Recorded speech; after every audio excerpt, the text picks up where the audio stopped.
ഏത് കൂട്ടുകാരെ സമ്പാദിക്കുമ്പോഴും ആരെ പരിചയപ്പെടുമ്പോഴും എത്ര നല്ല ബന്ധങ്ങൾ ഉണ്ടാക്കുമ്പോഴും ഇതെന്റെ ഖബറിലേക്ക് ഉപകാരമുള്ള ബന്ധമാണോ, എന്റെ ആഖിറം രക്ഷപ്പെടാനുള്ള ബന്ധമാണോ, എനിക്ക് മരണത്തിന് ശേഷവും ഉപകാരമുള്ള ബന്ധമാണോ എന്ന് ചിന്തിച്ചുകൊണ്ടാണ് എല്ലാ ബന്ധങ്ങളെയും നമ്മൾ കൂട്ടിച്ചേർക്കേണ്ടത്. എന്റെ ഖബറിലേക്ക് ഉപകാരമില്ലാത്ത, എന്റെ ആഖിറത്തിലേക്ക് ഉപകാരമില്ലാത്ത, ബന്ധമില്ലാത്ത ഒരു കൂട്ടുബന്ധവും നമുക്ക് പാടില്ലെന്ന് പരിശുദ്ധ ഖുർആനിന്റെ വെളിച്ചമാണ്.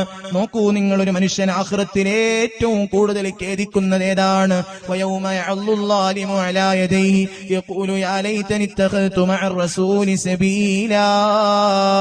ഒരു മനുഷ്യൻ ആഖിറത്ത് അല്ലാഹുവിന്റെ മുമ്പിൽ നിന്നുകൊണ്ട് സ്വന്തം കൈകടിച്ചുകൊണ്ട് ഖേദിക്കുന്ന ഒരൊറ്റ കാര്യമുണ്ട്. എന്താണ്?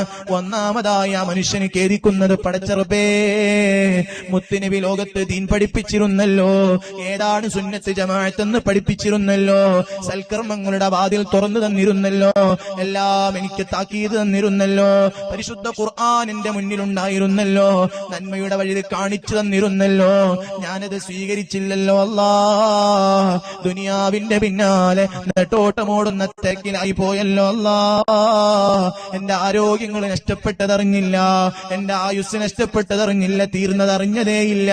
ഞാൻ ഈ ലോകത്ത് പരാജയപ്പെട്ടു പോയല്ലോ. അല്ലാ, ഞാൻ എന്റെ തങ്ങളെ അനുസരിച്ചിരുന്നെങ്കിൽ എത്ര നന്നായിരുന്നു, ഖുർആനിന്റെ സന്ദേശങ്ങൾ കേട്ടനുസരിച്ചിരുന്നെങ്കിൽ എത്ര നന്നായിരുന്നു എന്ന് ചിന്തിച്ചുകൊണ്ട് ആദ്യമായി മനുഷ്യനവന്റെ കൈകടിച്ചു തുപ്പുമെന്ന് പരിശുദ്ധ ഖുർആൻ ഓർമ്മപ്പെടുത്തി.